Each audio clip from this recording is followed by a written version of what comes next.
അവൻ എന്തിനാ എന്നെ കൂട്ടിക്കൊണ്ടു പോയെന്ന് ചെറിയമ്മയ്ക്ക് അറിയണോ? മോള് പറയേ.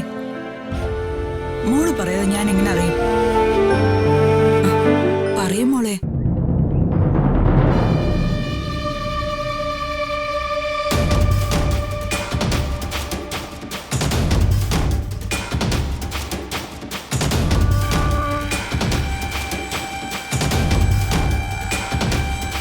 കുട്ടി, ഞാനൊരു സ്കിൻ ഡോക്ടർ അല്ല. I M A gynaecologist. കുട്ടിയുടെ വിർജിനിറ്റി ടെസ്റ്റ് ചെയ്യാൻ വേണ്ടിയിട്ട് അതിന് ഇഞ്ചക്ഷൻ എടുക്കണം. നീ കുറെ കാലം രാജുവിന്റെ വീട്ടില് അവന്റെ മുറി തന്നെയല്ലേ കഴിഞ്ഞത്? അവനൊരാണും നീ ഒരു പെണ്ണും തന്നെയല്ലേ? എത്ര തവണ ഒന്നും സംഭവിച്ചിട്ടില്ലെന്ന് നീയോ അവനും പറഞ്ഞാലും അതൊക്കെ വെറും പച്ച കള്ളമല്ലാന്ന് എന്താ ഇത്ര ഉറപ്പ്? വേണ്ട മോളെ, ചെറിയമ്മയ്ക്ക് ഇനി ഒന്നും കേക്കണ്ട.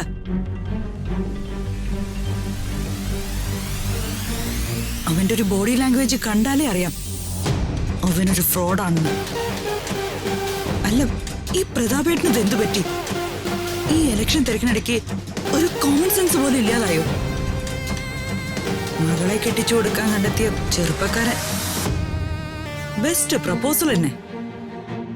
മോളെ, എന്തായാലും ഇതൊരു അവസരം തന്നെയാ. ഇതോടെ ഇത് അവസാനിപ്പിക്കണം.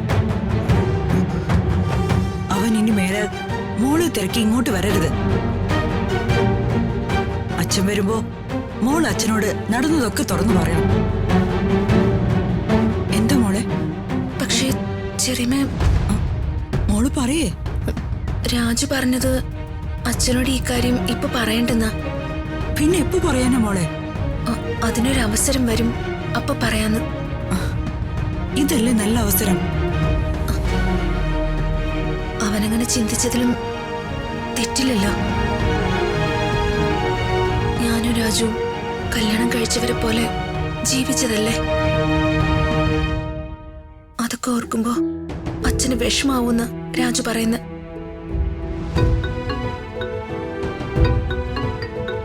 ദേ, അവനെ വിളിക്കുന്ന റോഹൻ. അവന്റെ ഒരു പ്രേമം.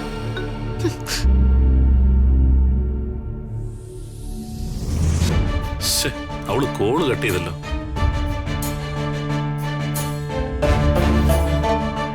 എന്തായാലും മെസ്സേജ് അയച്ചു നോക്കാം. സോറി ഋത്തിക.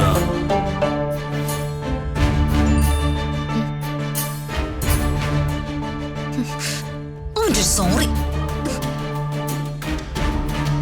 ഇനി അവനെ അടുപ്പിക്കരുത് മോളെ. ഇനി ഈ പരിസരത്ത് പോലും വരാൻ അനുവദിക്കരുത് മോളെ. മോൾ ഇങ്ങനൊരു പൂമ്പാറ്റെ പോലെ ആകരുത്. നീ നല്ല ബോൾഡ് ആവണം. മോൾക്ക് ഇഷ്ടമല്ലാത്ത ഒരു കല്യാണവും നടക്കില്ല. അതിന് നിന്റെ ഒരു നോട്ടം മാത്രം മതി. നിനക്കിഷ്ടമില്ലാത്തവൻ നിന്നോട് ആവശ്യമില്ലാത്ത കാര്യം പറഞ്ഞു വന്നാ നിന്റെ ഒരു നോട്ടത്തില് അവൻ നിന്ന് വിറയ്ക്കണം. പത്തി വിരിച്ചു നിൽക്കുന്ന പാമ്പിന്റെ തലക്കിട്ട് അടിക്കുന്ന ഒരു ഉഗ്രൻ അടിയായിരിക്കണം നിന്റെ ആ നോട്ടം. അതോടെ എതിരാളി പത്തി മടക്കിക്കോളും. അകലേ നോവിനാലേ